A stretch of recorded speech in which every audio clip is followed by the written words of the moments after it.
China, the Xia, Shang, and Zhou dynasties. The history of ancient China begins with a blend of myth, legend, and archaeological evidence that slowly gives way to written history. Among the earliest dynasties that shaped the identity of Chinese civilization were the Xia, Shang, and Zhou. Together, these three dynasties formed the bedrock of China's cultural, political, and intellectual traditions. The Xia dynasty is traditionally regarded as the first dynasty, though its existence has long been debated. Following it came the Shang Dynasty, which left more concrete evidence in the form of oracle bones, early writing, and sophisticated bronze work. The Zhou Dynasty, the longest-lasting of the three, consolidated Chinese culture, introduced new political philosophies, and laid the foundation for Confucianism and Taoism, which would dominate Chinese intellectual life for centuries. The interaction between myth, history, and cultural development during these three dynasties illustrates how early China established the political and cultural framework that influenced nearly every dynasty that followed. The Xia dynasty is often considered the legendary beginning of Chinese civilization. According to ancient texts such as the records of the Grand Historian, Shiji, by Sima Qian, the Xia dynasty was founded by Yu the Great, a cultural hero who is said to have tamed the devastating floods of the Yellow River. This legend not only explains the dynasty's origins, but also reflects the importance of agriculture and water control in Chinese life.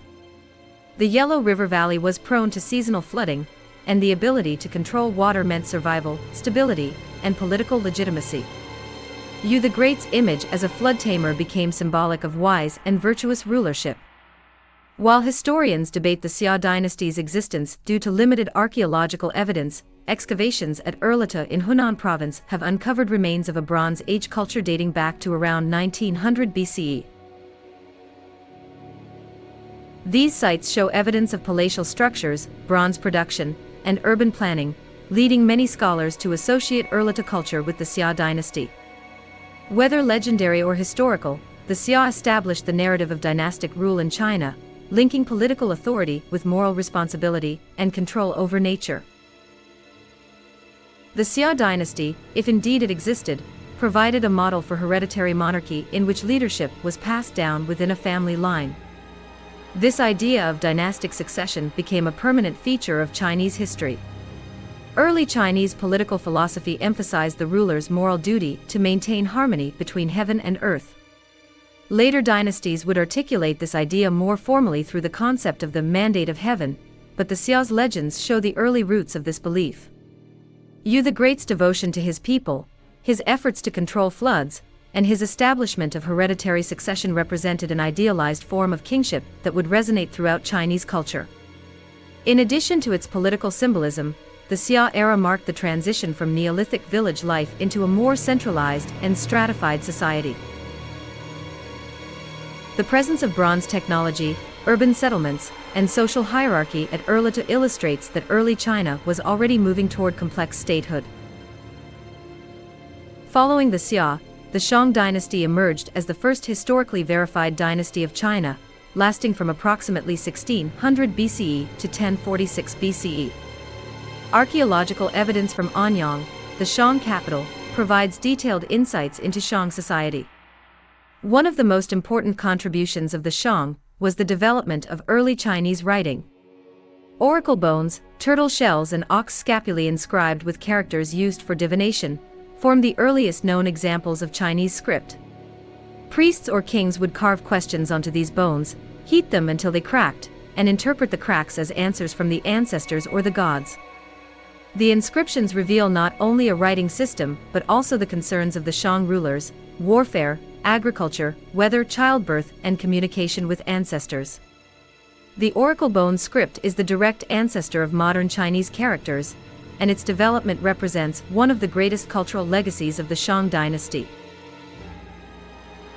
The Shang were also masters of bronze technology. Their bronze vessels, weapons, and ritual objects were among the most advanced of their time. Bronze was not only a tool for practical use, but also a symbol of political and religious power. Elaborately decorated bronze vessels were used in ancestor worship ceremonies, reinforcing the central role of religion in Shang society. These objects often featured Taotia motifs, mythical animal masks that symbolized mystery, spiritual power, and the link between the human and divine realms. The sophistication of Shang bronze casting techniques indicates a highly organized society with specialized labor, workshops, and state control over resources. Bronze weapons, such as spears and battle axes, gave the Shang military an advantage over neighboring tribes, allowing them to expand their territory and maintain dominance. Religion and ritual formed the heart of Shang civilization. The Shang kings were not only political leaders but also high priests, who communicated with the ancestors and gods. Ancestral worship was central, as the Shang believed that deceased ancestors could influence the living, bringing blessings or misfortune depending on how they were honored. This emphasis on filial piety and respect for ancestors became a permanent theme in Chinese culture. The king's role as mediator between the living and the spiritual world reinforced his authority, and the elaborate rituals involving oracle bones and bronze vessels legitimized his power. The Shang pantheon included Shangdi, the high god, but unlike later organized religions, Shang spirituality was less about codified beliefs and more about rituals that ensured harmony between heaven, earth, and human society. Social structure in the Shang dynasty was rigid and hierarchical. At the top stood the king and his royal family, followed by nobles and warrior elites who controlled land and resources. Below them were artisans, who crafted bronze, pottery, and jade, and at the bottom were peasants and slaves who provided agricultural labor. This stratification was linked to the control of bronze, as elites monopolized access to copper and tin, which were essential for producing weapons and ritual objects. The Shang economy was based on agriculture, particularly millet and rice, supplemented by animal husbandry and hunting. Trade existed but was limited in scope compared to later periods. The reliance on tribute and warfare as sources of wealth reflected the dynasty's militaristic and hierarchical nature. As the Shang dynasty declined, internal weaknesses and external pressures paved the way for the rise of the Zhou. Around 1046 BCE, the Zhou people, originating from the western regions, defeated the Shang at the Battle of Mai. The Zhou justified their conquest by introducing one of the most influential concepts in Chinese history, the mandate of heaven. According to this doctrine, heaven, Tian, granted the right to rule to just and virtuous rulers. If a dynasty became corrupt, oppressive, or unable to maintain order, it lost the mandate, and rebellion against it was justified. This idea both legitimized the Zhou's victory over the Shang and provided a framework for understanding dynastic cycles in China for the next 2 millennia. The mandate of heaven emphasized the moral responsibility of rulers, reinforcing the idea that political authority was conditional upon virtue, not merely hereditary. The Zhou dynasty, lasting from 1046 BCE to 256 BCE, was the longest dynasty in Chinese history. It is often divided into 2 major periods: the Western Zhou, 1046 to 771 BCE, and the Eastern Zhou, 770 to 256 BCE. During the Western Zhou, the dynasty established a feudal system in which land was granted to nobles in exchange for loyalty and military service. This decentralized structure allowed the Zhou to govern a vast territory, but also sowed the seeds of future instability, as powerful lords gained autonomy over time. The Zhou kings maintained authority through ritual ceremonies and their role as mediators between heaven and earth. Like the Shang, the Zhou continued the tradition of ancestor worship and ritual bronze vessels, but they also expanded the use of iron, which gradually replaced bronze as the dominant metal. The Eastern Zhou period was marked by fragmentation and conflict, but also by cultural flourishing. It is further divided into the Spring and Autumn period, 770 to 476 BCE, and the Warring States period, 475 to 221 BCE. Despite the political chaos, this era saw the rise of China's most influential philosophies. Confucius, 551 to 479 BCE, living during the Spring and Autumn period, articulated ideas about morality, social order, and government that would shape Chinese civilization for centuries. His teachings emphasized filial piety, ritual propriety, benevolent leadership, and the cultivation of virtue. Confucianism became the ideological backbone of the Chinese state, especially from the Han Dynasty onward, but its roots lay in the Zhou period's search for order amid instability. Taoism, attributed to Laozi, also emerged during this time, offering a contrasting vision that emphasized harmony with nature, spontaneity, and withdrawal from rigid social structures. The interplay of Confucianism and Taoism reflects the intellectual vibrancy of the Eastern Zhou era. Technological and cultural achievements of the Zhou further illustrate their role in laying the foundations of Chinese civilization. Ironworking became widespread, leading to improved agricultural tools, weapons, and productivity. The spread of iron plows, for example, allowed farmers to cultivate more land and support larger populations. Advances in warfare, including the crossbow and cavalry, transformed military tactics. Culturally, the Zhou produced important texts such as the Book of Songs, a collection of poetry that reveals much about everyday life, rituals, and values. Ritual music, literature, and historical records also flourished. The Zhou calendar system and astronomical observations reflected their interest in harmonizing human activity with cosmic patterns. These developments show that the Zhou period, despite its instability, was a crucible of intellectual, technological, and cultural growth. The legacy of the Xia, Shang, and Zhou dynasties is profound. The Xia provided the mythic and symbolic foundation for dynastic rule. The Shang introduced early Chinese writing, bronze technology, and religious traditions centered on ancestor worship. The Zhou articulated the mandate of heaven, developed a feudal political structure, and nurtured the philosophical traditions of Confucianism and Taoism.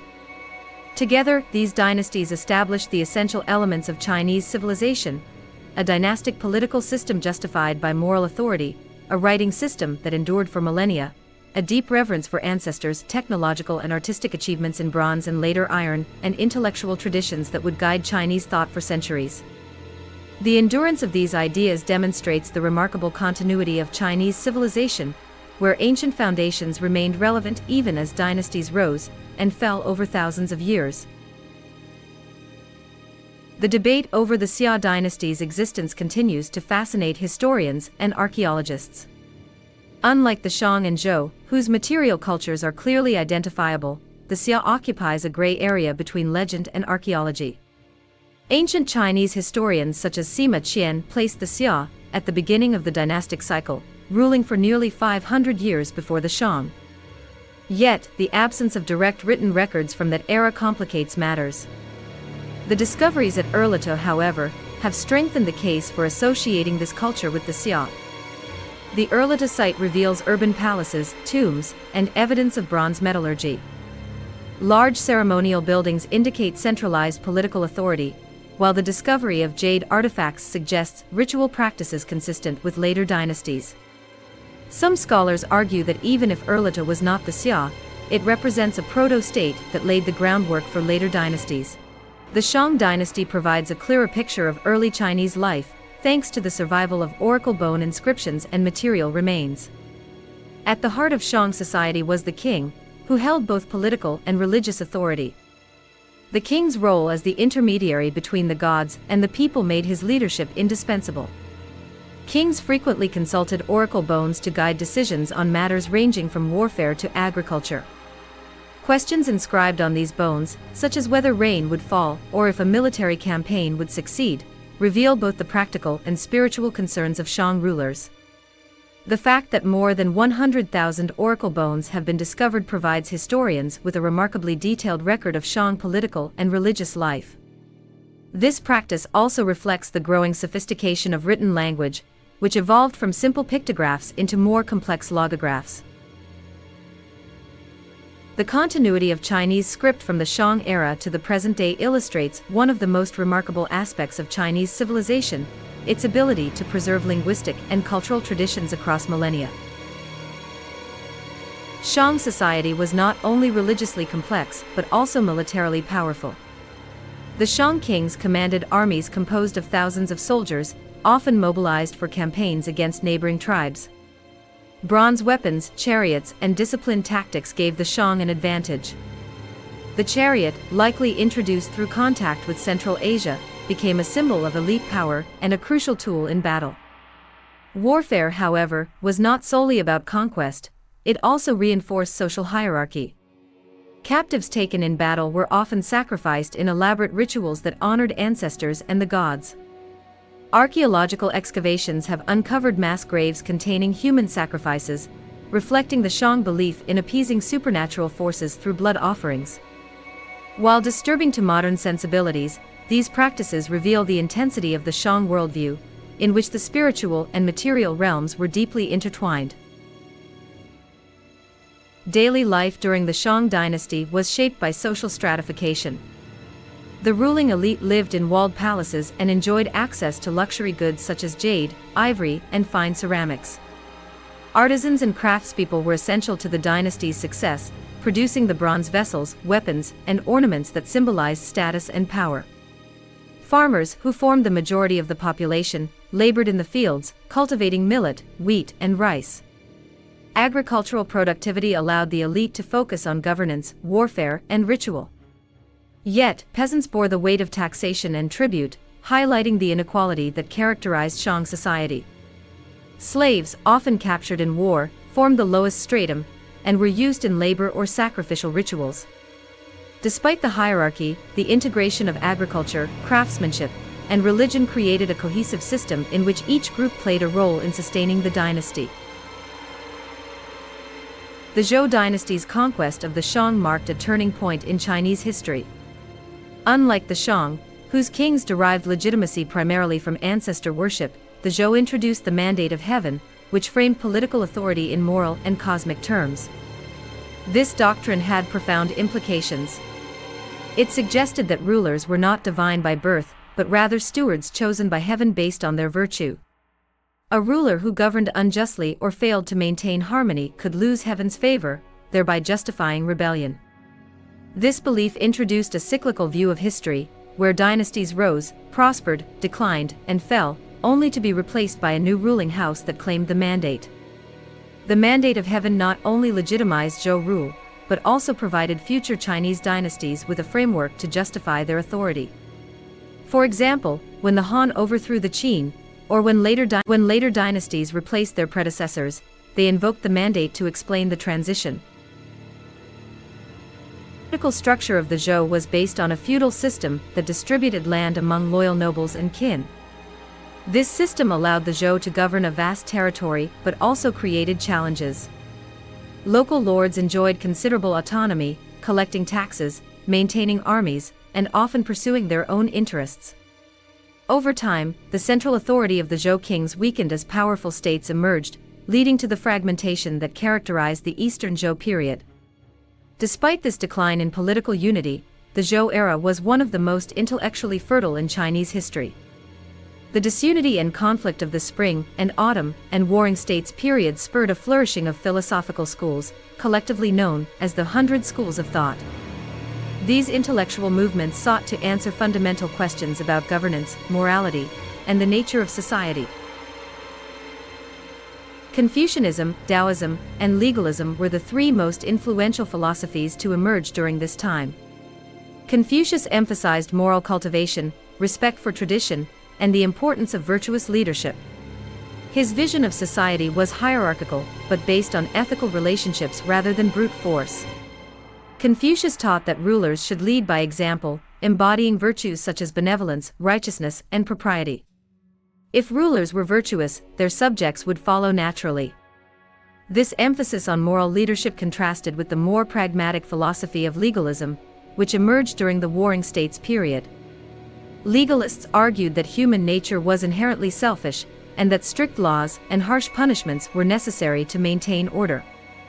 While Confucianism appealed to ethics, legalism emphasized the power of institutions. Taoism, attributed to Laozi, offered a third perspective, encouraging individuals to live in harmony with the Tao, or the natural way. Taoism valued simplicity, spontaneity, and withdrawal from worldly concerns, providing a counterbalance to the rigid hierarchies of Confucianism and the authoritarianism of legalism.